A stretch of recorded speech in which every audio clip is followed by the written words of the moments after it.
আমাদের চারপাশে থাকা ছোট্ট প্রাণী যাদের রয়েছে গৌরবময় ইতিহাস, অদ্ভুত নিয়মের কারণে আবার নিজের স্বামীকেও খেয়ে ফেলে, তার শরীর থেকে উৎপন্ন সুতা দিয়ে খাবার সংগ্রহ করে। আজব এই প্রাণীর নাম মাকড়সা। পবিত্র কোরআনে আল্লাহ তাআলা নানান দৃষ্টান্তের মাধ্যমে মানব জীবনের গুরুত্বপূর্ণ শিক্ষাগুলো তুলে ধরেছেন।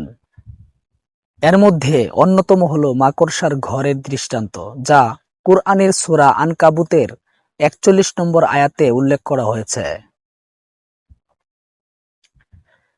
এই আয়াতে বলা হয়েছে, যারা আল্লাহর পরিবর্তে অন্যকে অভিভাবক রূপে গ্রহণ করে তাদের দৃষ্টান্ত মাকড়সা, যে নিজের জন্য ঘর তৈরি করে, আর ঘরের মধ্যে মাকড়সার ঘরই সবচেয়ে দুর্বলতম। যদি তারা জানতো। বিজ্ঞানীদের মতে পৃথিবীতে প্রায় ৪৫,০০০ প্রজাতির মাকড়সা রয়েছে। মাকড়সা তার ঘর নির্মাণের জন্য একটি বিশেষ ধরনের সুতার ব্যবহার করে, যা তৈরি হয় তার পেটের বিশেষ স্পিনারের থেকে। এই সুতা অত্যন্ত সূক্ষ্ম হলেও ইস্পাতের চেয়ে ৩৫ গুণ বেশি শক্তিশালী। তবে এই সুতা দিয়ে নির্মিত ঘরটি অত্যন্ত দুর্বল ও সংবেদনশীল। বাতাসের সামান্য পরিবর্তন, তাপমাত্রা বৃদ্ধি বা সামান্য ধাক্কাতেই এটি ধসে পড়তে পারে। কুরআনের আনকাবুত শব্দটি আরবি ভাষায় স্ত্রী মাকড়সাকে বোঝাতে ব্যবহৃত হয়েছে, যা পরবর্তীতে বৈজ্ঞানিক গবেষণায়ও নিশ্চিত হয়েছে। স্ত্রী মাকড়সাই নিজের ঘর তৈরি করে, আর পুরুষ মাকড়সা সাধারণত আশ্রয়ের জন্য এর উপর নির্ভরশীল থাকে। কুরআনে ব্যবহৃত ইত্তাখাত শব্দটিও স্ত্রীলিঙ্গ বোঝাতে ব্যবহার করা হয়েছে, যা বিজ্ঞানসম্মতভাবে সঠিক প্রমাণিত হয়েছে। গবেষণায় দেখা গেছে, স্ত্রী মাকড়সা পুরুষের তুলনায় বড় ও অধিক শক্তিশালী হয়। এমনকি মিলনের পর যদি পুরুষ মাকড়সা দ্রুত ঘর থেকে বের হতে না পারে, তাহলে স্ত্রী মাকড়সা তাকে খেয়ে ফেলে।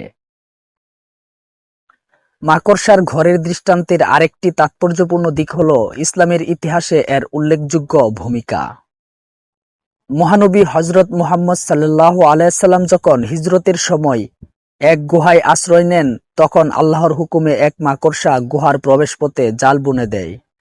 শত্রুরা এসে দেখে যে প্রবেশপথে মাকড়সার জাল রয়েছে এবং ধরে নেয় যে সেখানে কেউ প্রবেশ করেনি, ফলে তারা ফিরে যায় আর নবীজি নিরাপদে থাকেন। কুরআনে শুধু মাকড়সার ঘরের উপমাই নয়, বরং সমুদ্রের ঢেউ, নক্ষত্রের কক্ষপথ, বায়ুমণ্ডলের স্তর সহ বহু বৈজ্ঞানিক বিষয় সম্পর্কে তথ্য দেওয়া হয়েছে, যা আধুনিক গবেষণায় সত্য বলে প্রমাণিত হয়েছে। আল্লাহ তাআলা মানুষের দৃষ্টি খুলে দেওয়ার জন্য বিভিন্ন উপমা ব্যবহার করেছেন। মাকড়সার ঘরের দৃষ্টান্তের মাধ্যমে তিনি বুঝিয়েছেন, পার্থিব জীবনে যে সমস্ত বস্তু বা ব্যক্তি মানুষ নির্ভরযোগ্য বলে মনে করে, তা আসলে দুর্বল ও অনিরাপদ হতে পারে।